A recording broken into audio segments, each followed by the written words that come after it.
Cricinfo কিছুক্ষণ আগে লিখেছে, ইজ ইট রিয়েলি হ্যাপেনিং? আমি বলবো ইট ইজ রিয়েলি হ্যাপেনিং। অস্ট্রেলিয়ার মাটিতে বাংলাদেশ সব ঠিক থাকলে চতুর্থ দিনে, বাংলাদেশ সাধারণত কোনো টেস্টে ম্যাক্সিমাম টেস্টেই 5 দিন পর্যন্ত একটা সময় খেলতে পারতো না, সেই বদলে যাও বাংলাদেশ, গত 2 বছরে বদলে যাও বাংলাদেশ, 2024-এর পর থেকে যদি 26 পর্যন্ত রেখা টানা হয়, অস্ট্রেলিয়ার মাটিতে 4 দিনে সব ঠিক থাকলে ডারউইন টেস্টে হারিয়ে দিচ্ছে। ইজ ইট রিয়েলি হ্যাপেনিং যারা প্রশ্ন করেছে তাদের কাছে বাংলাদেশের এই যে সাফল্য, বাংলাদেশের এই যে ডমিনেন্স, সেটা নিয়ে অনেক ধরনের চমক জাগতে পারে। কারণ একটা দল তৃতীয় দিন পর্যন্ত টানা 9 সেশনে ডমিনেট করেছে, দাপট দেখিয়েছে অস্ট্রেলিয়ার বিপক্ষে। এটা কি হইতে পারে পৃথিবীর কোন দেশ টেস্ট ক্রিকেটের ইতিহাসে অজিদের এগেনস্টে টানা 3 দিন 9 সেশনে 9টাতেই ডমিনেট করেছে? এরকম ইতিহাস কি কখনো হয়েছে?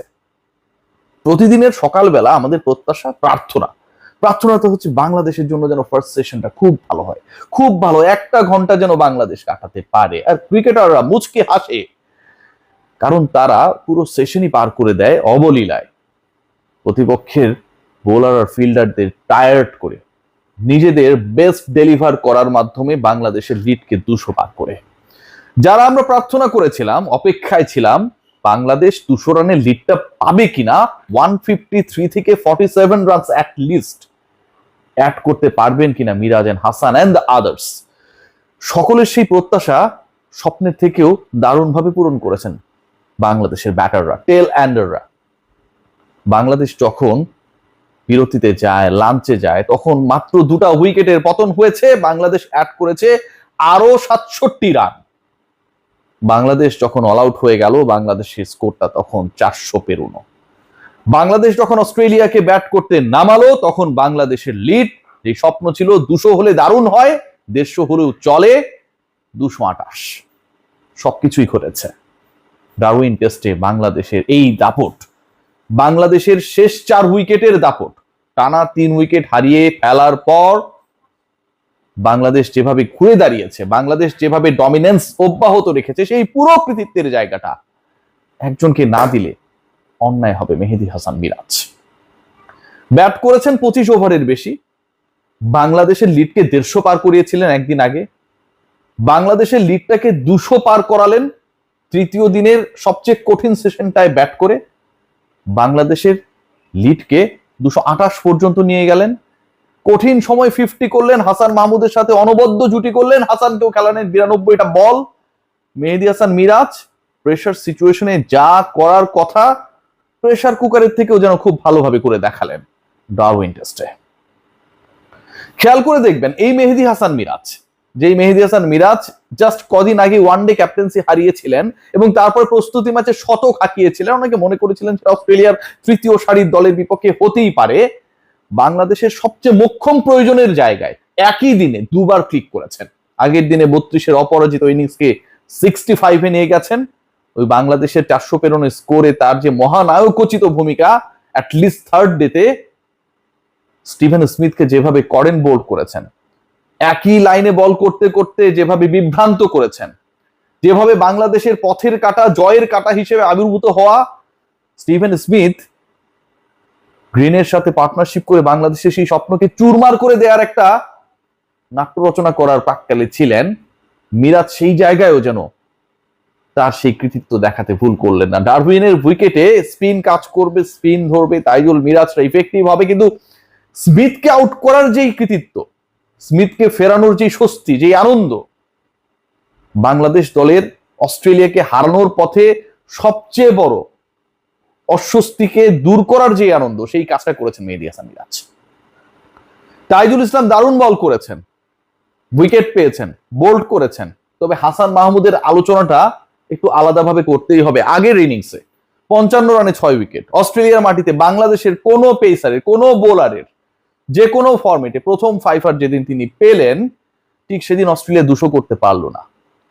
আর যখন অস্ট্রেলিয়ার মাটিতে বাংলাদেশ জয়ের স্বপ্ন দেখছে, সুবাস পাচ্ছে, বাংলাদেশের বোলিং ডিপার্টমেন্টের উপর সারা বাংলাদেশ এবং অস্ট্রেলিয়া যারা খেলাটা দেখতে গেছেন, একটু পর পর চিৎকার করে হর্ষধ্বনিতে বাংলাদেশকে সাপোর্ট করছিলেন, তাদের সেই স্বপ্নে হাসান মাহমুদ আমার কাছে মনে হয় যে একজন স্বপ্নবাজ নায়ক।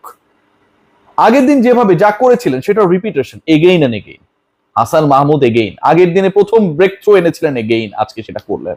আগের দিন দুই ওপেনার ওয়াদারওয়েল্ড এন্ড ট্রাভিস হেডকে আউট করেছিলেন, আজকেও সেটা করলেন। মাহমুদের অপেক্ষার মাত্র সেই সময়ের, সেই মুহূর্তের যখন অস্ট্রেলিয়ার মাটিতে বাংলাদেশের কোনো অথবা বাংলাদেশের প্রথম বোলার হিসেবে ফাইফার মারা হাসান মাহমুদ 10 উইকেট নেয়ার কৃতিত্বটাও করে ফেলবেন।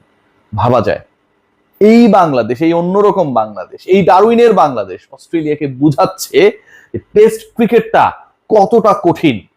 টেস্ট ইতিহাসের 1877-এর সেই হিস্ট্রিতে যেই অস্ট্রেলিয়া শুরুই করেছিল ইতিহাস লেখা জয় দিয়ে ইংল্যান্ডের বিপক্ষে, সেই অস্ট্রেলিয়ার সবশেষ ম্যাচের চিত্রনাট্যে লেখা থাকবে they have been defeated by Bangladesh, তাদের সোয়াইলে উইদিন 4 days। কতটা অসহায়, কতটা আগ্রাসী। আগের দিন 8 বোলারকে বল করেছেন। মিচেল স্টার্ক মেহেদী হাসান মিরাজের দিকে তেড়ে গিয়ে বলার চেষ্টা করেছিলেন যে এটা বাংলাদেশ না। মেহেদী হাসান মিরাজ বুঝিয়ে দিয়েছেন তার পারফর্ম করার জন্য বাংলাদেশ লাগে না। আজকে যখন অস্ট্রেলীয়রা ফিল্ডিং করছিল, বাংলাদেশি ব্যাটিং ডিপার্টমেন্ট যখন তাদের খাটাচ্ছিলেন মাঠে, ঠিক তখন স্কোয়ার লেগ ফাইন লেগে বডিতে বল করে বাধ্য করে যেন আউট করা যায়, পুল করতে গিয়ে যেন ট্র্যাপড হন বাংলাদেশি ব্যাটাররা, 3 জন ফিল্ডার রেখে দিল। চিন্তা করতে পারেন যেই অস্ট্রেলিয়ান ক্রিকেট এত দম্ভ, এত অহংকার, তাদের কোনো কিছুই অজানা নয়, সেই তারা নিয়ম ভাঙলেন। 2 জনের বেশি আপনি রাখতে পারবেন না, আম্পায়ার নো ডাকলেন। ক্রিকেট ইতিহাসের, টেস্ট ক্রিকেট ইতিহাসের অন্যতম বিরল নো বল ডারউইনের এই বিরল টেস্টে এক্সপেরিয়েন্স করলো দর্শকরা। সাবাস বাংলাদেশ, যেই বাংলাদেশ টোটালি অস্ট্রেলিয়াকে ডমিনেট করেছে, যেই বাংলাদেশের একাধিক পারফর্মার দেখিয়ে দিয়েছে যে আমরা যদি একসাথে খেলি তাহলে ক্রিকেট বিশ্বের অস্ট্রেলিয়ার 58 বছরের ইতিহাসের সবচেয়ে এক্সপেরিয়েন্স টিম আমাদের সাথে পাত্তা পাওয়ার কোনো সুযোগ রাখে না। যে দলের 4 জন বোলারের প্রত্যেকের উইকেট সংখ্যা 300+, ভাবা যায় টেস্ট ক্রিকেট ইতিহাসে এটাও একটা বিরল ঘটনা যে একটা দলের 4 জন বোলার প্রত্যেকের উইকেট সংখ্যা 300+, সেই তাদের বিপক্ষে আমরা অলমোস্ট 450 রান করে ফেলি। যেই দলে ট্রাভিস হেড, স্টিভেন স্মিথ, ল্যাবুশেনদের মতো ক্রিকেটাররা, ক্যামেরন গ্রিনদের মতো ক্রিকেটাররা থাকেন, অ্যালেক্স ক্যারির মতো ক্রিকেটাররা থাকেন, সেই দলকে আমরা 198-তে অল আউট করি। সেই দলের বিপক্ষে হাসান মাহমুদ রিপিটেডলি তার অসাধারণ পারফরমেন্সকে দেখায়। মেহেদী হাসান মিরাজ, মিরপুরের মিরাজ যাকে এই তকমাটা দেয়া হয়, রাওয়ালপিন্ডি যেখানটায় তিনি পাকিস্তানকে হারানোর ক্ষেত্রে ম্যান অফ দ্য সিরিজ হয়েছিলেন, সেটাকে বানিয়ে ফেলেন ডারউইনের ক্রিকেট। কি চাওয়ার আছে? বাংলাদেশের কাছে চাওয়া শুধু একটাই, আগামীকালের ব্রেকফাস্টটা আমরা সবাই খুব আনন্দ নিয়ে করতে চাই।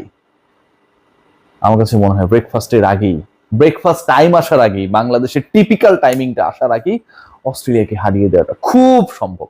আর যদি সেটা হয়, বাংলাদেশের টেস্ট ক্রিকেট ইতিহাস নতুন অধ্যায় পদার্পণ করবে। জয়তু বাংলাদেশ, জয়তু মেহেদী Hasan Miraj, Tanzid Hasan Tamim, Hasan Mahmud and all the team.